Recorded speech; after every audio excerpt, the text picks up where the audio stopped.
Good evening. आइए आज हम लोग एक बहुत ही महत्वपूर्ण टॉपिक जहाँ पे हम unit digit of a number निकालते हैं। यूनिट डिजिट की बात करें तो जैसे 245 है तो वहां पे हमारा यूनिट डिजिट क्या है 5।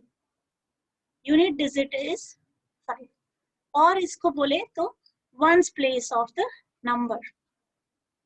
ठीक है, जब भी हमारा क्वेश्चन बहुत ही इजी है जैसे सपोज 245 इंटू 45 तो आप आसानी से बता सकते हैं कि यूनिट डिजिट हमारा 5 होगा, क्योंकि 5 इंटू 5 25 तो हमेशा 5 ही आएगा अंत में। लेकिन जब नंबर्स पावर्स के फॉर्म में होते हैं जैसे suppose 245 raise to the power 1 4 6 8 9 7 3 4 9, ऐसे ऐसे क्वेश्चन भी एग्जाम में आते हैं।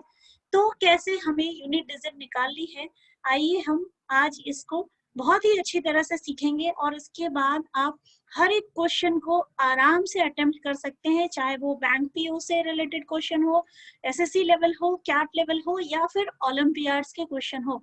मतलब इजी से लेके टफ क्वेश्चन आप एक ही मेथड से, एक ही ट्रिक से सारे क्वेश्चंस को सॉल्व कर सकते हैं और ये यूनिवर्सल मेथड है। चलिए देखते हैं। अगर इतना बड़ा भी क्वेश्चन हो जहाँ पे यूनिट डिजिट ऐसे बड़े नंबर को निकालना है और फिर वो प्रोडक्ट के फॉर्म में है तो भी आप ये क्वेश्चन को आसानी से हल कर सकते हैं। जब भी ऐसे क्वेश्चंस की बात आती है तो बच्चे बहुत परेशान हो जाते हैं और कहने लगते हैं mama I am very bored of this type of question, can you give me a easy method. और या अगर आप बच्चों को पढ़ाओ तो बच्चे एकदम इंटरेस्ट नहीं लेते हैं एप्टीट्यूड क्वेश्चन में। So definitely this is a very unique method and it can solve any question from this topic and it is very helpful. Let's see this, how to solve this. We'll start with easy one and then we'll go to solve this question. So unit digit of a number is a digit in the ones place of the number. I have told you with the example. So let's see. चलिए अभी देखें हम क्या है। Suppose अगर आप 1 ले, 1 का पावर में कुछ भी रख दें, 1 raise to as much high power, कितना बार भी आप 1 को मल्टीप्लाई करें तो क्या आएगा, 1 ही तो आएगा।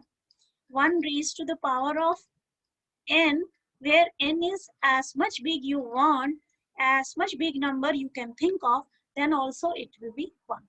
तो आपका अगर 51 रेज टू द पावर 491 हुआ तो भी यूनिट डिजिट 1 होगा। अगर आपका 71951 का पावर 251 रहा और आपको यूनिट डिजिट पूछा इस नंबर का, अगर लास्ट में 1 है तो 1 ही तो होगा।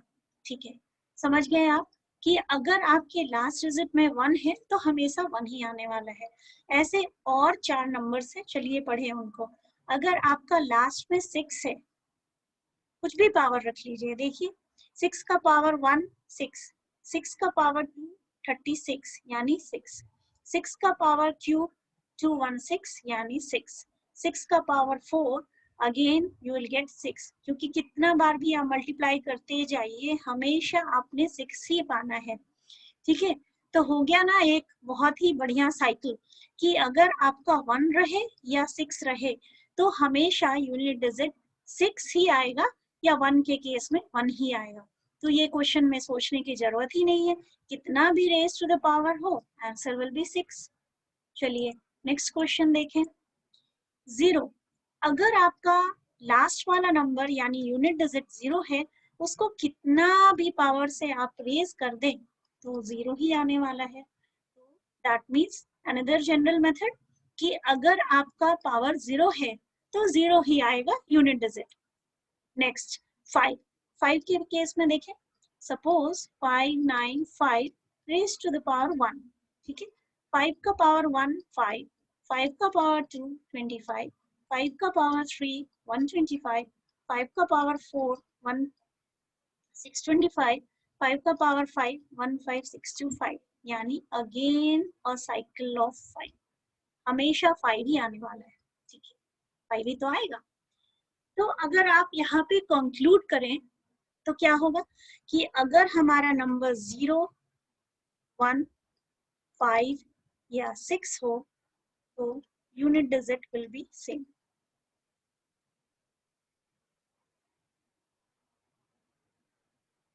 आपने कुछ नहीं करनी, पेन भी नहीं चलानी, कुछ भी नहीं करनी, जस्ट सीधे यही बोल देना है कि जो नंबर पे अगर यहाँ पे यूनिट डिजिट पे 0, 1, 5 और 6 रहे तो यूनिट डिजिट हमेशा रेस्पेक्टिवली 0, 1, 5, 6 ही हो जाएगा।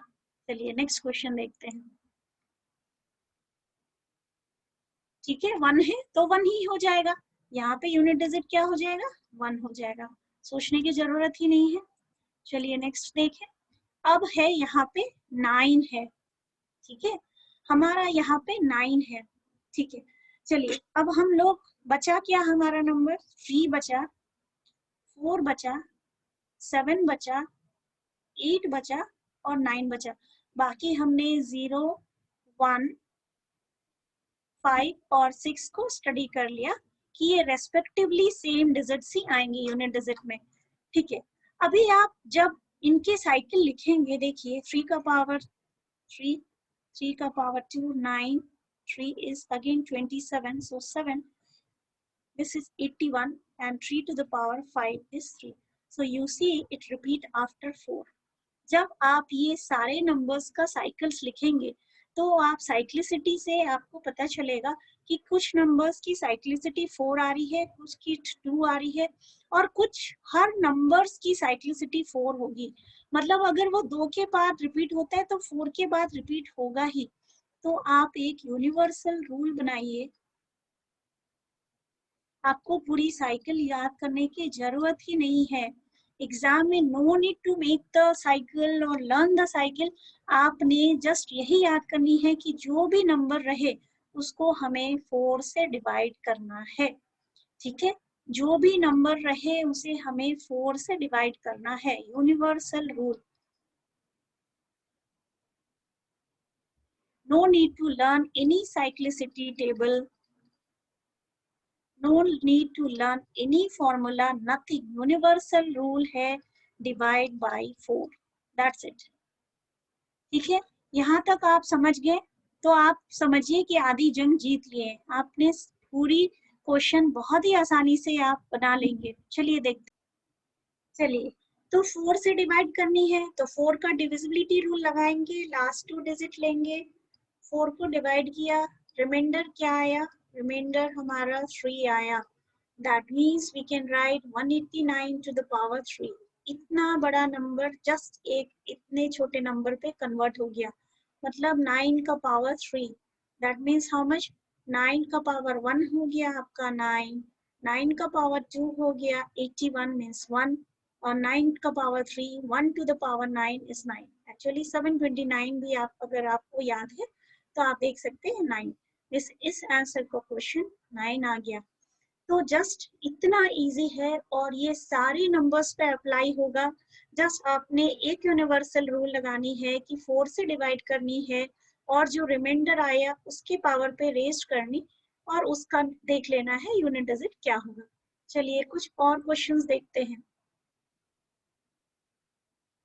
What is the unit digit of the, देखिए हर बुक में आपको एक साइक्लिसिटी टेबल मिलेगी जहाँ पे ऐसे सारे नंबर्स के साइकिल आपको याद करने, पर आप देखिए 2 पे भी जो साइकिल है, जैसे 4 का साइकिल आप देखिए 4 to the power 4 1, 4 to the power 2 16, 4 to the power 3 4 और यहाँ पर जब आप लिखेंगे 6, ठीक है, 4 to the power 5, फिर ये आप देखिए 2 पे रिपीट होती है, 2 के बाद रिपीट होती है, लेकिन 4 के बाद भी तो रिपीट होती है। तो क्यों ना हम एक यूनिवर्सल लॉ ही बना दे और सारे नंबर्स को 4 से डिवाइड करें। ठीक है, चलिए अभी 93 को 4 से डिवाइड किया तो कितना आएगा, 96 फुल्ली डिवाइड हो जाता है, मीन्स आपका रिमाइंडर यहाँ भी 3 आने वाला है।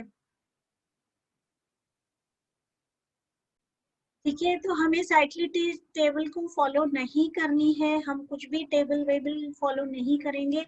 हम क्या करेंगे, बस लास्ट की 2 डिजिट उठा के और उसका सीधे से रिमाइंडर निकालेंगे। तो 92 फुल्ली डिवाइड हो जाता है ना 4 से, 46 एंड 23 दो बार हाफ करना is one another method of dividing by 4, वो भी हम सीखेंगे। तो ठीक है, हमारा 92 में रिमाइंडर 0 आता है, मीन्स 93 में रिमाइंडर कितना आएगा 1।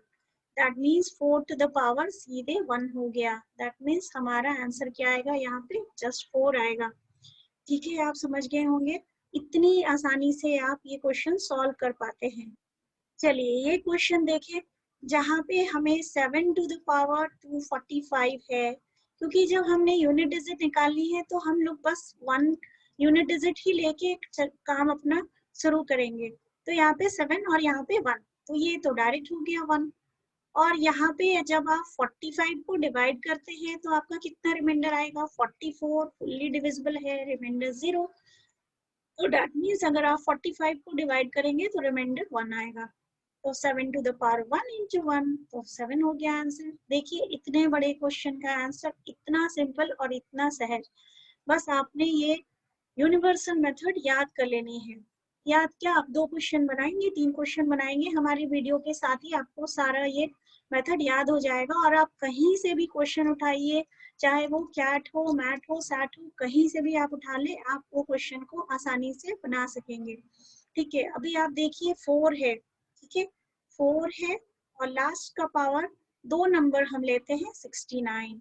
ठीक है, 69 को अगर आप 4 से डिवाइड करेंगे तो आपका रिमाइंडर कितना आएगा, क्योंकि 64 डिविजिबल होता है 16 टाइम में, और 17 4 जा 68, तो 1 आ गया रिमाइंडर। ठीक है, आप तो ऐसे टेबल से भी सोच सकते हैं, 17 टाइम 4 68, तो आपका रिमाइंडर 1 आना है, तो 4 टू द पावर 1 आ गया आपका आंसर 1। ठीक है, चलिए आगे देखते हैं।